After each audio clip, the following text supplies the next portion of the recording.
Campus racial culture involves a number of different categories, three distinct categories, but I want to say a word about integration. It has been overused, it has been misused, and it's often used, particularly in diversity integration, as a means to reaffirm the Eurocentric, colonialistic, white supremacy narrative. So keep that in mind. When I'm speaking of cultural integration, it's something quite different.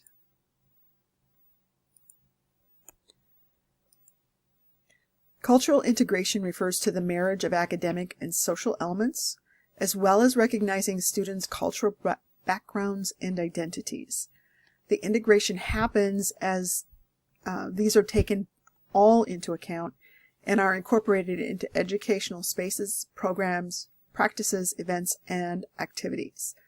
Stronger connections occur when educators integrate these elements to bridge education to the varied aspects of students' lives. This leads to an integration of students into the subsystems of the school and strengthening of their cultural backgrounds. Ultimately, students of color feel an increased bond with their respective campuses, and this sense of interrelatedness positively influences the engagement and success of students of color. Cultural integration.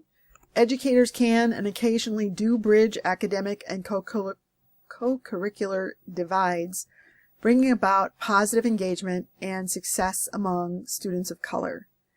Educators frequently distinguish between the classroom and academic environment and social situations of students and may have a harder time making those connections in the social settings.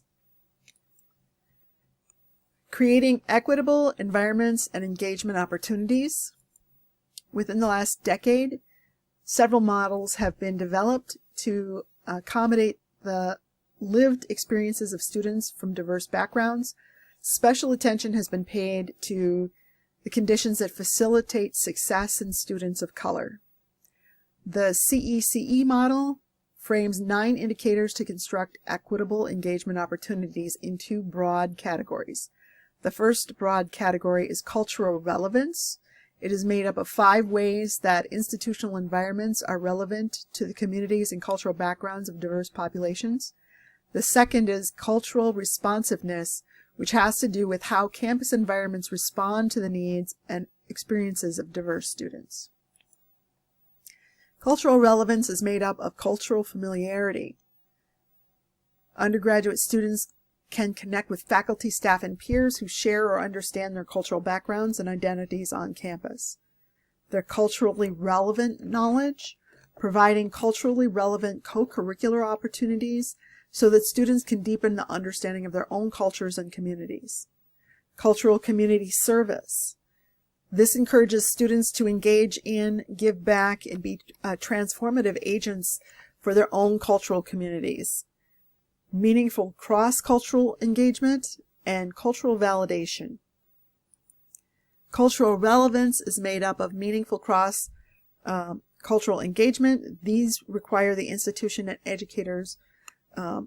They have opportunities to engage in positive and purposeful interactions with peers from different cultural backgrounds. Cultural validation has to do with educators and others in the academic environment validating students' backgrounds, identities, and experiences. Cultural responsiveness is made up of collectivist cultural orientations. Educators in the academic culture focus on shared successes as opposed to only individual successes. Humanized educational environments, where we create opportunities for students to develop meaningful relationships with faculty and staff who care about them and are committed to their success. Proactive philosophies. Educators with proactive philosophies go above and beyond in actively reaching out, encouraging, and the authors say sometimes pressuring students to take advantage of opportunities, support, and information. They also have a holistic support. College students access it at least have access to at least one educator that students know will provide them with whatever support and information they need, or can connect them with the person or group that for that support that they need. Culturally relevant co-curricula. Curricula that incorporates cultural backgrounds of students of color has a positive effect on engagement and success. Ethnic studies programs can offer curricula that reflects the students of color, allowing them to identify with the course content and build relationships and communities with faculty and peers of similar racial, ethnic, and cultural backgrounds. Culturally familiar campus organizations. During the past 2 decades, research has shown that culturally based co-curricular activities and spaces on campus, such as culturally based living options, social groups, and organizations, are instrumental in providing support and engagement for students of color in predominantly white institutions. The authors discount the argument that this is a self-segregation on college campuses, endorsing the idea that it facilitates further involvement on campus. It supports the social outlets for those of like cultural backgrounds. Opportunities to give back to cultural communities. Many students of color indicate that traditional campus organizations do not reflect their cultural identities or interests, which becomes problematic since students of color become engaged when they feel that they have opportunities to connect with their own culture and heritages.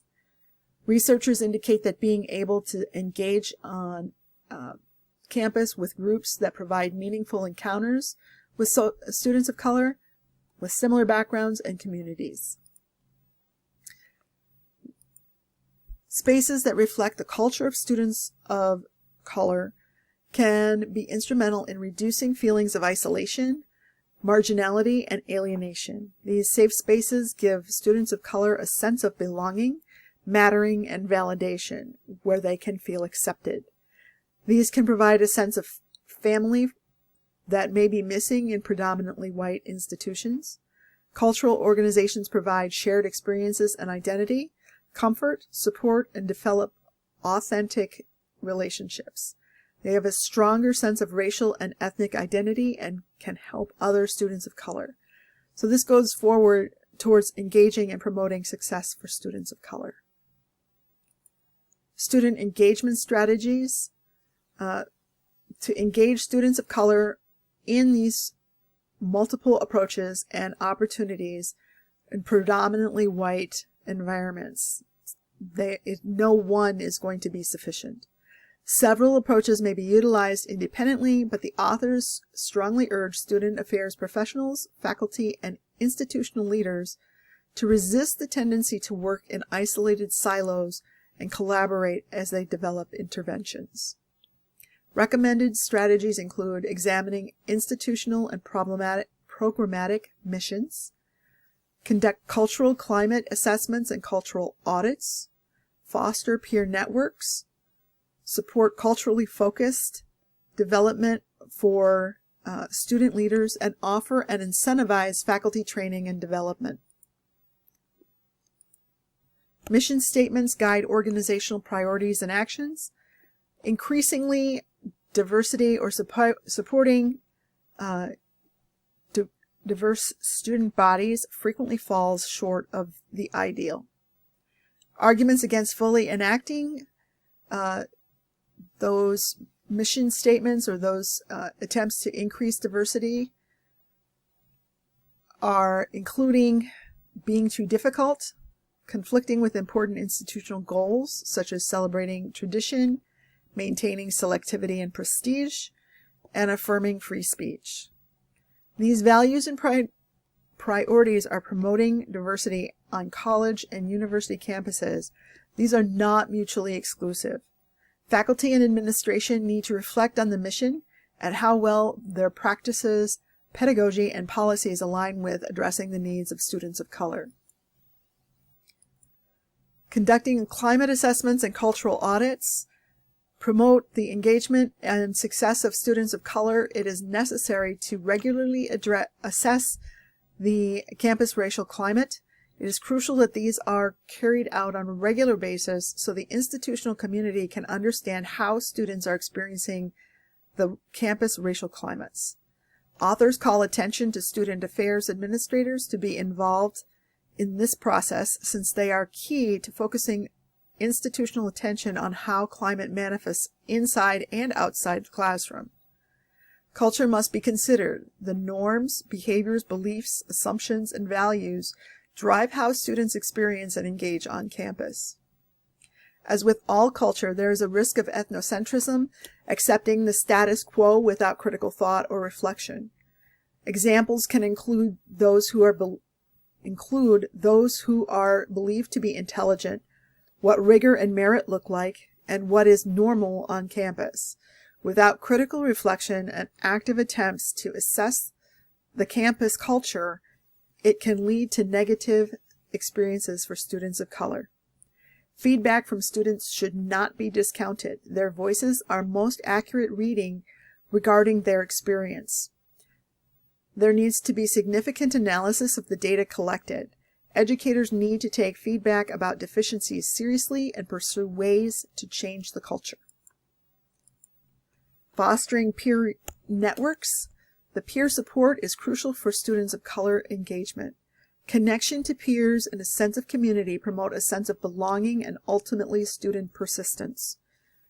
Institutional leadership needs to think creatively about how to create space and opportunities for connection, including how to promote students of color relationship across majors and disciplines. These networks can provide support for climate-related changes and allow students of color to share strategies for navigating academic and social spaces on campus.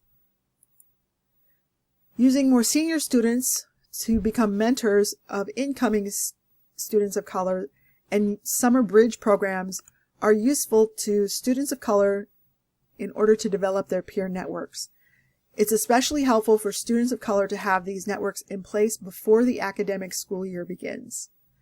Ethnic studies departments and programs can be important resources in helping students connect with peers and supporting the communities of color. Support culturally focused organizations and spaces.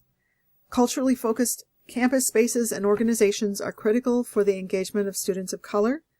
Counter spaces, spaces that students of color create for themselves, are supportive, receive validation and encouragement, and can openly challenge stereotypes and microaggressions.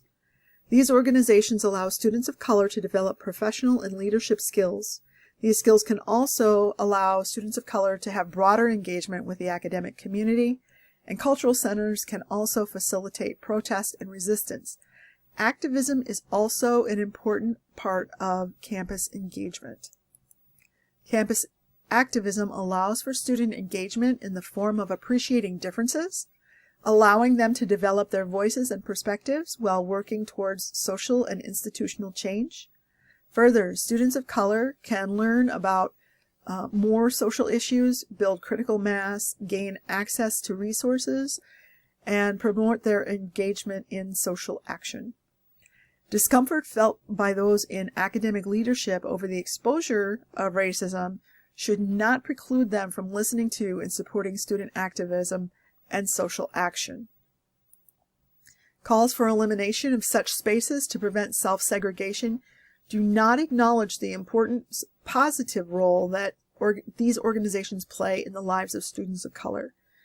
Too often, culturally based organizations are underfunded, underdeveloped, and are far from the center of campus activity. Moreover, students of color organizations tend to be more underfunded than those of their white counterparts, are more likely to be marginalized, and face more rigorous disciplinary actions. Institutional leadership should be mindful of the intersectionality of student identities as well. Provide professional development for student leaders. Institutional leadership should develop trainings and workshops to arm student leaders with tools to promote intercultural interactions. Many students of color were raised in homogeneous neighborhoods and attended segregated schools and are without the skill set to engage across cultural divides, and they may not do so if they are uncertain, they have discomfort, fear, or not knowing how to self-regulate in the face of strong emotions. These workshops may also empower students of color to have difficult conversations and learn with and from those of different racial and ethnic backgrounds. Traditional education is largely Eurocentric and excludes or minimizes the contributions of students of color. When students of color cannot see themselves in the materials covered, they are more likely to disengage.